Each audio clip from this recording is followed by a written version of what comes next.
भगवान परशुराम जी हिंदू धर्म के महान योद्धा, तपस्वी और विष्णु के छठे अवतार माने जाते हैं। उनका जन्म महर्षि जमदग्नि और माता रेणुका के घर हुआ। बचपन से ही परशुराम जी तेजस्वी, आज्ञाकारी और अत्यंत पितृभक्त थे। वे अपने पिता को ही अपना सर्वस्व मानते थे और उनकी आज्ञा को ईश्वर की आज्ञा समझते थे। एक दिन की बात है, माता रेणुका नदी से जल भरने गई थीं। उसी समय उन्होंने गंधर्वों को जल में क्रीड़ा करते देखा और क्षण भर के लिए उनका मन विचलित हो गया।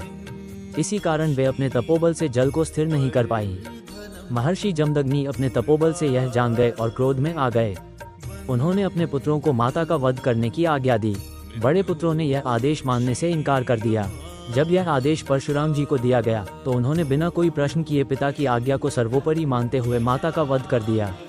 यह उनके लिए अत्यंत पीड़ादायक था, पर पितृआज्ञा उनके लिए धर्म से भी ऊपर थी। महर्षि जमदग्नि पुत्र की इस अद्भुत आज्ञाकारिता से प्रसन्न हुए और उनसे वर मांगने को कहा। परशुराम जी ने सबसे पहले अपनी माता को पुनर्जीवित करने का वर मांगा। साथ ही अपने भाइयों को भी क्षमा और जीवन देने की प्रार्थना की। महर्षि जमदग्नि ने अपने तपोबल से माता रेणुका को जीवित कर दिया, मानो कुछ हुआ ही न हो। इस घटना से भगवान परशुराम जी की पितृभक्ति, त्याग और धर्मनिष्ठा का अद्भुत उदाहरण मिलता है।